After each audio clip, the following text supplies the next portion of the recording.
These last 24 hours, I mean, even a week, have been some of the wildest price action and trading action I think I have ever seen in any market.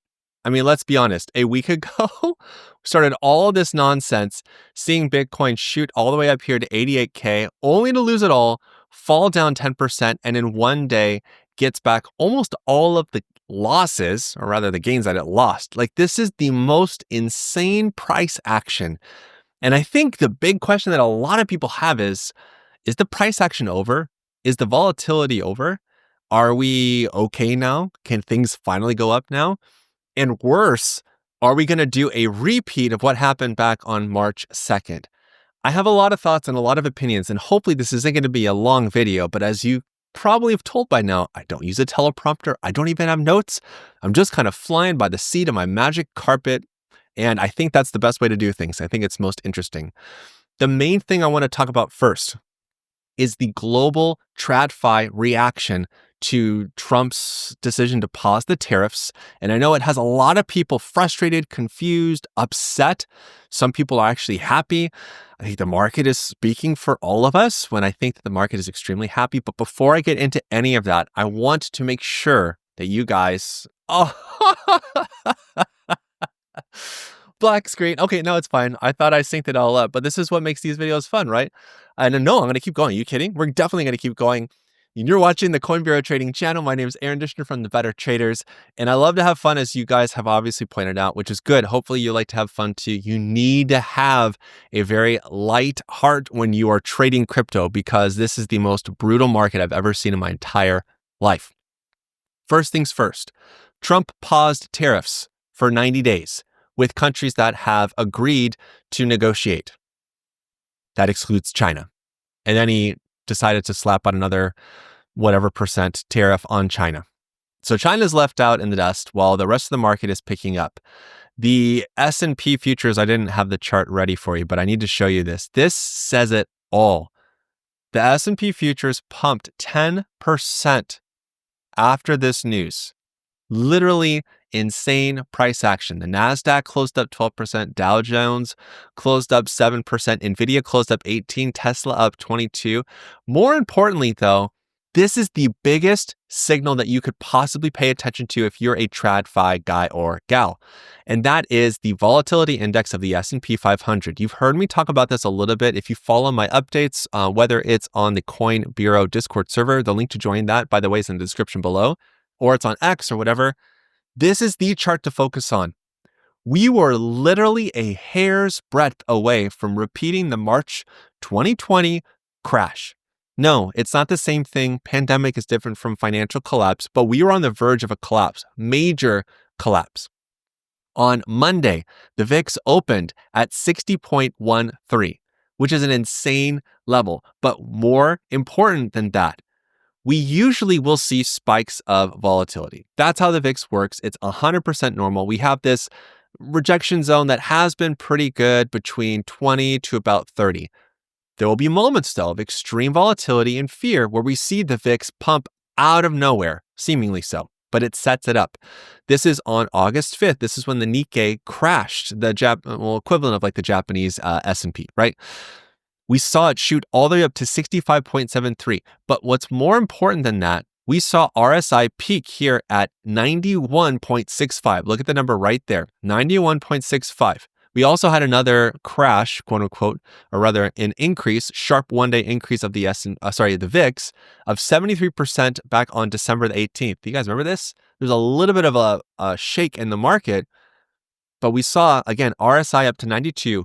The main thing I want you to see right here, the reaction after these pumps on the VIX, is that RSI fell right back down, both those times. The thing that got me a little bit freaked out is that we saw the VIX close last Friday at 91, open on Monday at 92, stay on at Tuesday at 93.74, the VIX. And then, of course, Trump decided to pause all tariffs for 90 days. The market literally collectively sighed as the VIX fell. The reason why this is such a disastrous setup is because if we go back in time to March 2020, and just give me a quick second before I can get there. Okay, here we go. Look, it's almost the same thing. we see a huge spike. But again, we have these one-day spikes of the VIX, which is normal to see. There's an increase in volatility, a dump happens, some sort of panic-based event happens. It happens across all markets, but the VIX tracks extreme spikes in volatility, which is usually bearish for the S&P. But look what happened. We saw an increase, and we saw 86, we saw 88, 86, 93, 93, and then it fell a little bit below, but it kept on pushing higher and higher as the VIX climbed higher. Now, do I think that we are looking right now at a repeat of this, at a repeat of what happened with the VIX back in 2020? No, mainly because this is such an incredible relief dump over here. I never thought about saying that. Relief dump, putting those two words together, it just works. Strangely, it's so comfortable. Just going to stop pointing it out. Seeing the VIX fall 35% in a day, that's a huge sign of relief. Seeing RSI at 93.74, the VIX, falling down to 52 in a day, that is a massive sign of relief. Seeing the S&P closing up, S&P futures up 10%, seeing NASDAQ, Dow Jones, all that stuff. Okay, so what does that have to do with Bitcoin? What's going on with BTC? Can we expect things to be good now for BTC? Are we out of danger for Bitcoin? Are we going to see a repeat of what happened on March? So let's start with that last question first. On March 2nd, Trump was teasing out a very friendly pro-crypto announcement. Got a lot of people excited, but he posted it on a Sunday. I really, still to this day, don't understand why he couldn't have just waited one day. But unfortunately, because of that move, it created a violent pump in the markets on a low liquidity weekend day on Sunday, only for the next day to give away all the gains. I think it makes the most sense to look at this on a faster time frame to get a better sense of what we could expect if we're going to get a repeat of that March 2nd to March 3rd pump and dump. So let's go back over here. So here we go. We have the March 2nd pump where we saw BTC pump over the course of 3 hours, 11%. And then we saw the price of Bitcoin open up on Monday. And by the time markets really got started, by Monday night, we saw a massive retrace, literally giving it all back. Now, what happened in this breakdown here? We saw the price try to surpass the previous high that was set on basically at 2 a.m. here at $95,000. Note it's a very round number, lots of zeros. The next test we had here was at 8 a.m. at 94,883. Now, when we see price start to struggle and slow down after having these big volatile moves up, we need to be cautious and careful. If the continuation is not going to be bullish going up, or at least having some sort of up and down, but as long as it's going up, that's a warning sign. Also, anything that shoots up too high, too fast, and moving up 11% in 2 hours, or essentially 3 hours, is a big deal. That is a huge move for Bitcoin. So let's zoom ahead to where we are now. In a single hour, we saw the price of Bitcoin shoot up 5%. It's a little bit different, and this did not happen over a weekend. Pay attention to that. We also saw a high up here at 83,588 at 6 a.m. on Thursday. Well, this is, of course, my time. Now, what's interesting is that, yes, we had a slight pullback. The price hasn't exactly dumped yet. We had a 24-hour window before prices started to show any sign of weakness. This is the big thing that we need to be watching for. The first sign of weakness, we don't want to see all the gains given away.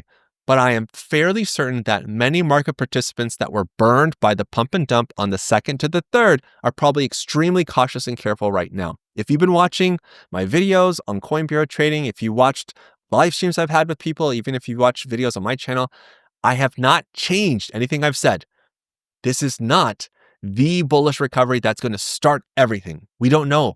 So we want to make sure to take profits early, secure some profit. If you want to accumulate coins, break even on the position first, then let the rest of the position ride. There's no guarantee that this is the actual Pico bottom. There are things that I'm looking at that I'm going, I really hope this is, but until I have that confirmation, which I don't fully have yet, I don't really have the confidence to say, oh yeah, this is it. We're never going to be going lower. Okay, so pay attention to that. Put a pin in that for a second. Let's go back to the chart. Let's go back to the daily time frame and review this must-hold line. I've already talked about this. $73,777. This is a golden level because of the March 2024 high.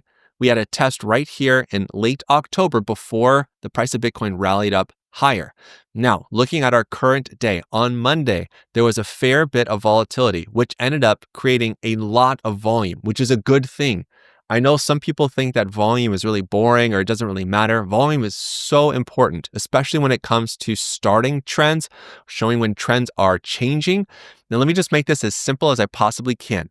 When we have low volume periods typically will equate with low price action, or basically little to no price action. Bitcoin was in a ridiculously embarrassing range, basically about 3% for an extremely long time. We could even say from here, but looking at this range, almost 2 weeks, if not more. Actually, it was a little bit over 2 weeks.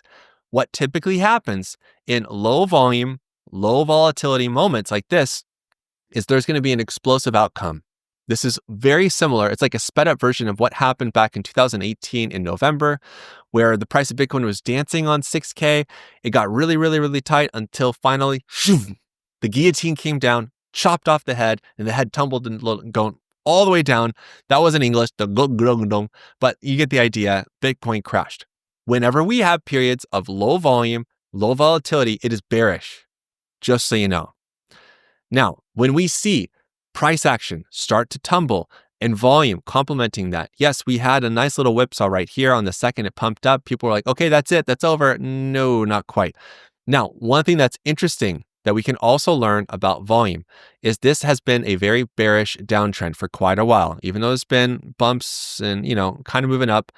What's happened since this volatility cooled down? And I would say the cool down period is really in this range. And if we measure it, it's not quite 3%. It's actually a little bit more than that. It's 8% or so, but still, we've seen price action get very comfortable in this range. And of course, it lost it on Sunday. It crashed on the weekend. We opened up Monday, lots of volatility. But the interesting thing is the lack of volume on Sunday. Look at the difference. This Sunday versus this one. Price action was almost the same. Huge pump 9%, huge dump 6%, but there's a big difference in volume. When this happened and there was no volume to support it, that to me was like, oh boy, here we go. This is actually looking pretty good. Now, I know that I put out a video recently that was like not looking good. This video, to be specific, this is bad because it was not looking good as the price of Bitcoin got closer and closer and closer to $73,000. Now, there's more to share with you, but I need to make sure that you don't miss out on this because a lot of you love the videos. A lot of you like the videos. Hats off to you. Thank you so much. But there's actually deals that Coin Bureau has negotiated on your behalf that are in the description below. CoinCatch, 2bit, these are both non-KYC requiring exchanges, meaning that you can deposit funds and you can withdraw up to $50,000 a day without having to give over your ID, which is kind of nice to have that anonymity in crypto. They're both doing it by the book. They filled out the required forms for people in the United States and Canada to get access to these exchanges. I use CoinCatch and I'm enjoying using it. I'm using it right now to accumulate a coin that I'll talk about in a little bit, maybe. I wasn't planning on it, but now I have to. Bybit, also a great centralized exchange. Now, you can click on any of these links. If you click here on the CoinCatch link, it takes you to the CoinCatch website. And if you trade a certain amount of volume, you're actually going to get bonuses in return. Hopefully that volume is generating profits every single time.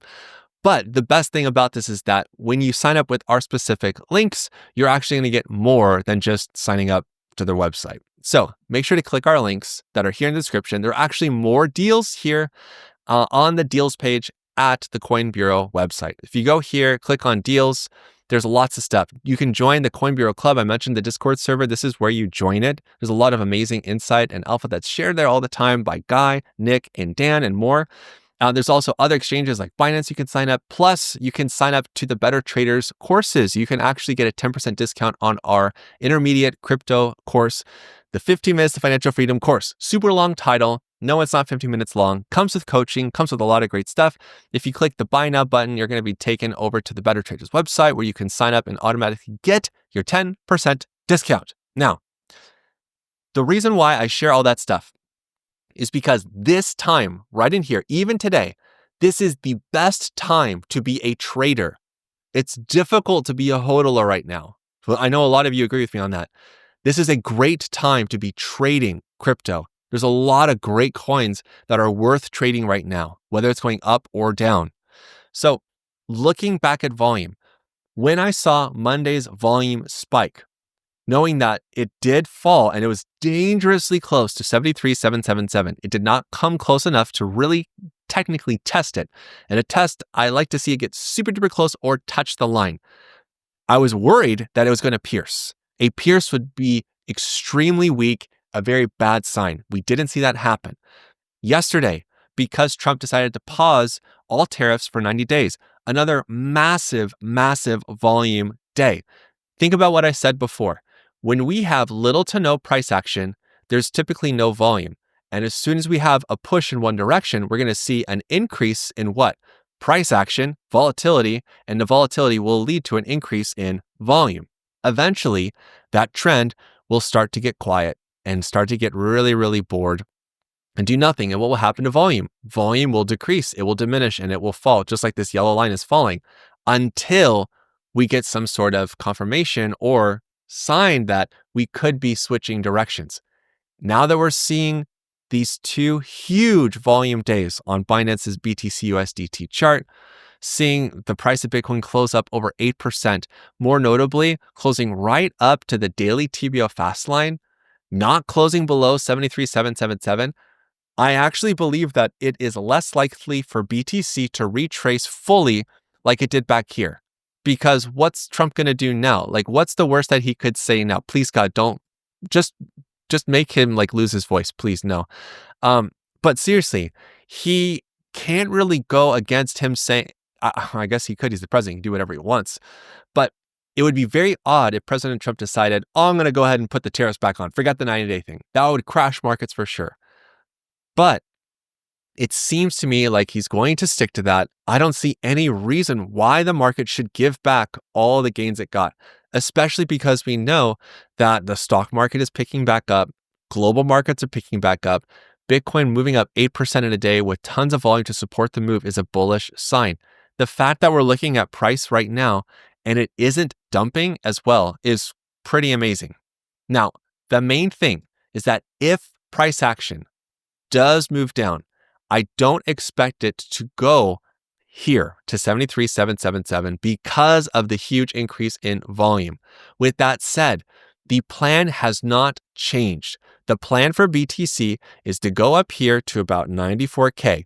Now, we got a little bit of a detour on that target, which was previously, when I made my last video about it, 12% away. Now we're just a little bit farther away, but after having a lot of volatility, it's going to take a little bit longer. But my target has not changed for all the same reasons. Plus, if I go back over here, oh boy, there we go, daily time frame. I want to give you an update on the resistance fan. This is the other thing I'm looking at and I'm getting really excited about. We've been watching this overhead resistance level for weeks. Now, we had a pierce of this last week on Wednesday. We had a nice pump yesterday, another Wednesday. What we need to see is not just a pierce, but this level to be pierced all the way and closed above. When that happens, the price of Bitcoin will be inside of the daily TBO cloud. This will be a bullish thing to happen. It will be very exciting and it will be felt across the crypto market. It will be a good sign because even for many people in the market don't have the TBO yet, and that's fine. Many people have access to trend drawing tools, and this is a very important overhead trend line that is going to be broken.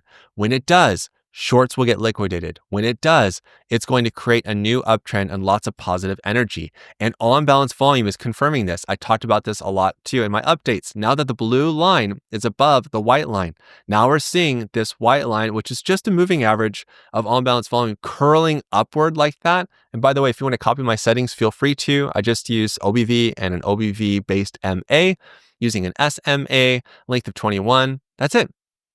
The main reason of using the MA is to see the trend. And if I see that the 21 period smooth moving average is curling upward, this is a great sign that we do have bullish momentum despite all the volatility, even with the dump that we saw back over here on Sunday. We even saw a huge move up in volume on Monday, on Wednesday. This is a great sign of strength returning for Bitcoin. Now, looking at daily RSI, we had a small RSI reset, and a reset is when when RSI falls below 25 and it crosses back up above it. Okay, so we had a small version of it right here. We still need to break above this overhead line of resistance on RSI. Excuse me. So I expect that to happen. I expect the price to continue moving up higher. I believe that the market is exhausted of being bearish. I know a lot of us are, but the reality is that we're seeing signs all over. Now, something else to keep in mind. If you've been watching my videos here on Coin Bureau for a while, you should also know, I have to get the video queued up over here and have to find it. It's going to take forever because it's all zoomed in. Good grief. And okay, what's this? I'm talking over here. Shh, stop talking. I talk about, where is it? Right here. Nope. This one right here. Sorry, it took forever to queue it up. You have to see this chart, Bitcoin's next critical move. This goes into depth on this specific ticker, which is BVOL7D.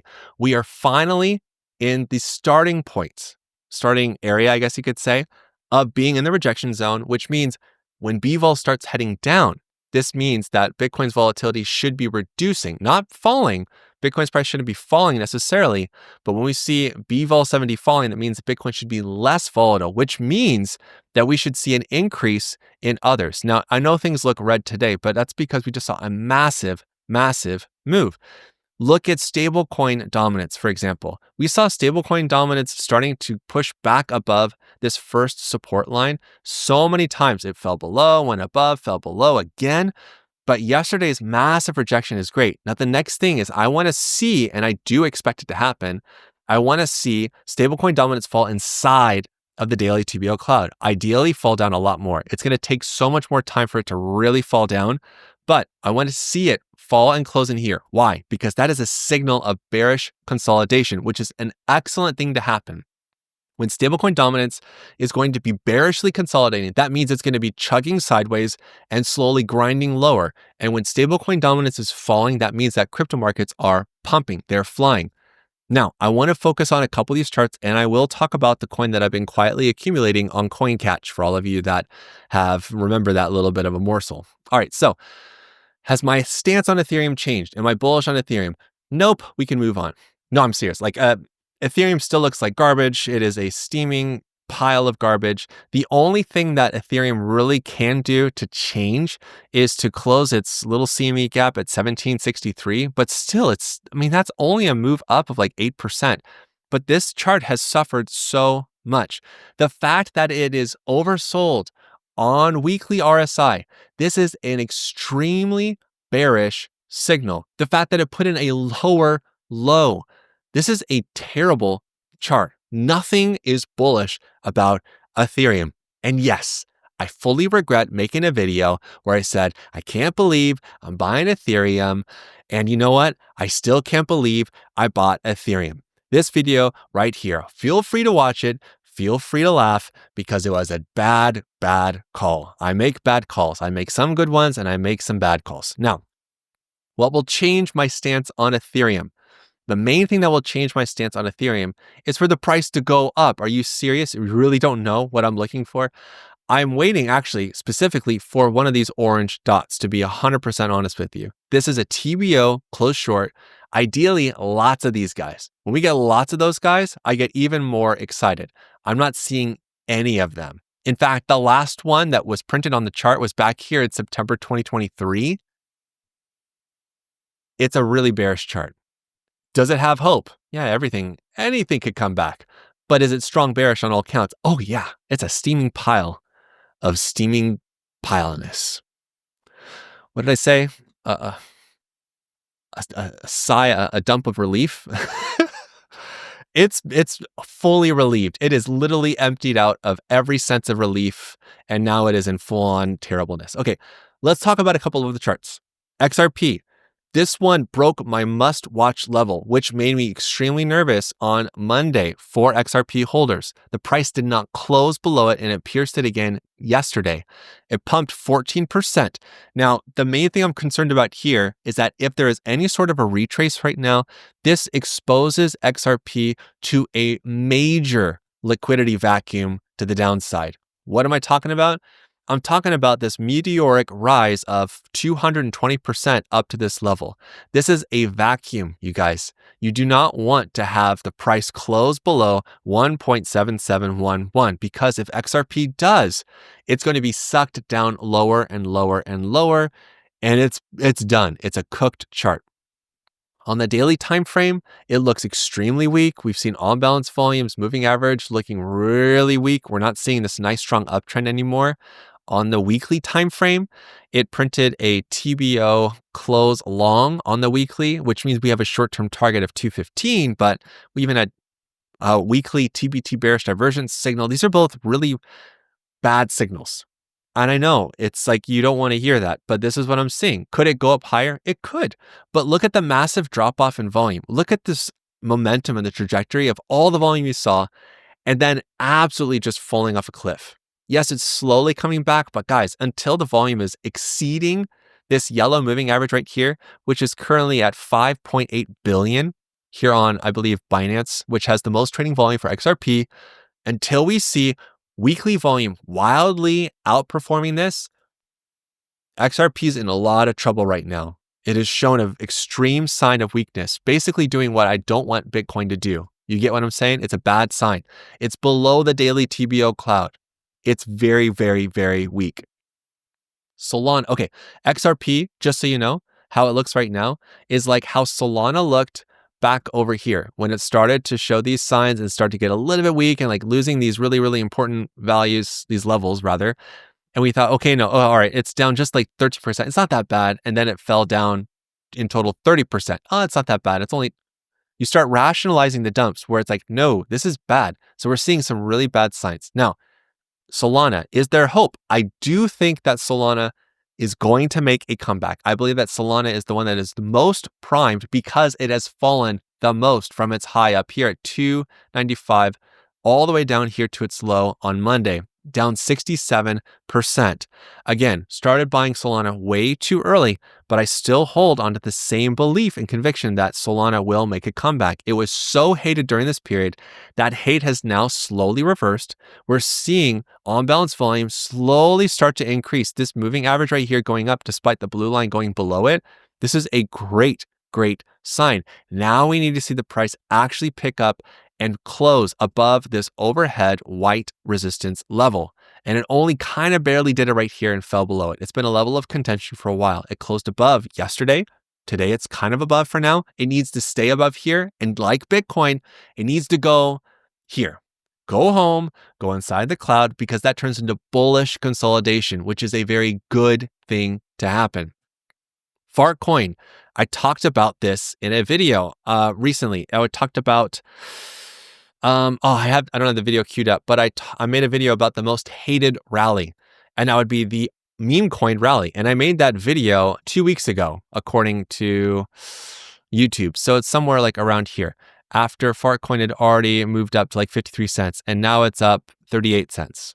Sorry, 38%. I can read. It's okay. Don't worry. Not having an aneurysm yet. No, God, no. I don't want one. Look at volume though. The reason why I made the video is easy.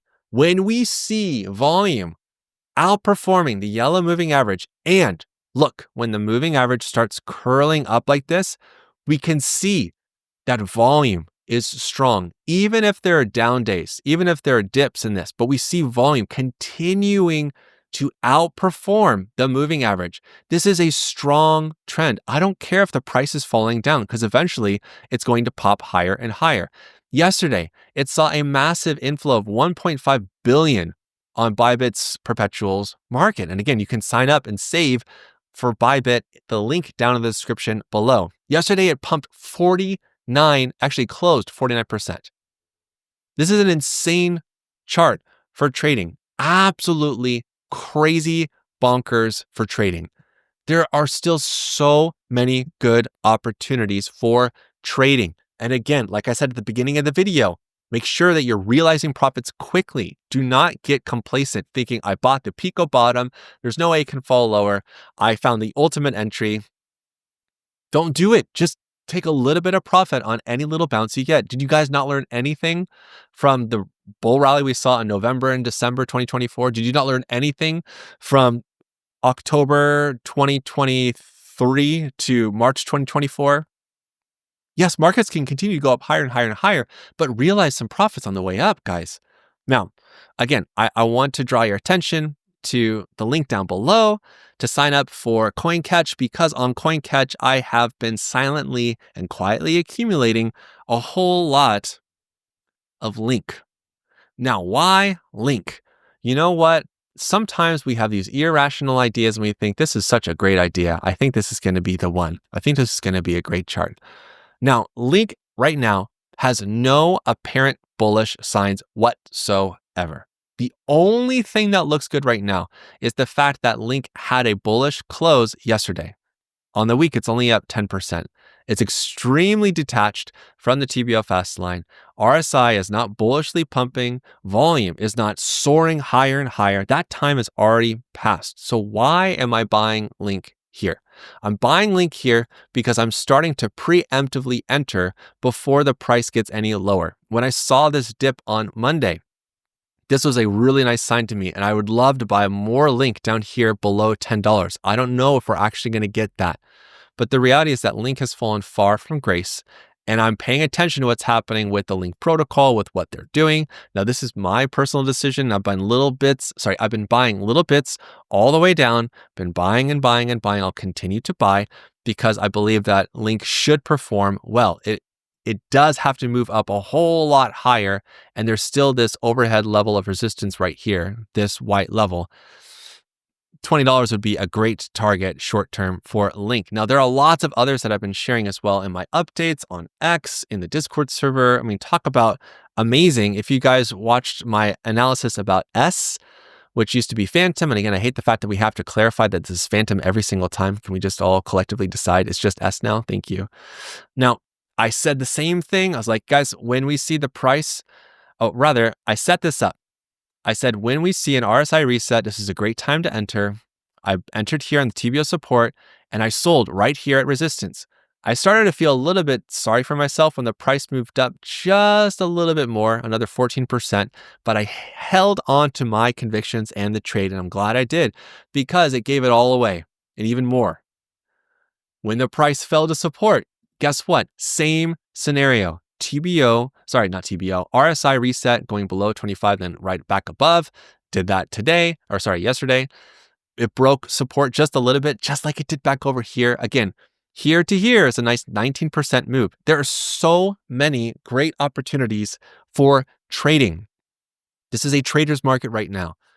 I don't know. I don't have a magic ball, despite all of the amazing, flashy, cool looking stuff behind me. It's actually not that great. And maybe I need to, no, I don't really care about this stuff. Despite all of my hopes and dreams, I really don't want to see Bitcoin crash just like it did on March 3rd, just like a lot of you don't. I don't think it will. I don't think it has any reason to, because we're not seeing one of these weekend low liquidity weekend pump and dump scenarios like we saw on March 2nd to the 3rd. But with that said, we have no guarantees, which is why we should be focusing on trading. That's why it says trading right here in green. I don't know. That's weird. You guys have to play around with this sometime, because I'm looking at myself and I am like, it's mirrored and it's just messing with my head. I don't know how to explain it. It's just really messed up. Anyway, the main thing you need to know is that this is a trader's market. Eventually, we will get to the point where we can invest in things and hold it, and things are going to be going higher. I still have my conviction set, my target set on 94K for Bitcoin. It's going to take a little bit longer, but I'm still expecting that target to happen sooner than later. But until then, it is I did it again. It's a tradig. It's a trading market. It's for traders right now. And this is the perfect channel to be subscribed to. If you haven't subscribed yet, by the way, and you've watched literally all the way to this point of the video, hats off to you, or I guess hats off to me, to my own horn, because I've captivated you for this entire video. But seriously, my goal is to help you to become a better trader, just like the sign says above my head. And the only way you become a better trader is if you learn how to take some profits, you learn how to stay disciplined and focused, and you learn how to stick to your trading plan no matter what is thrown at you in this market. The main things to focus on is trading right now. And once you've broken even on a couple of trades, then you can accumulate what you've earned. But try not to think this moment, I bought the Pico bottom for anything, because there's no guarantees of what's going to happen tomorrow. Make sure to take profits on any bounce that comes our way, just in case. And until the next time, you know what to do. Stay awesome and stay in the green. Peace.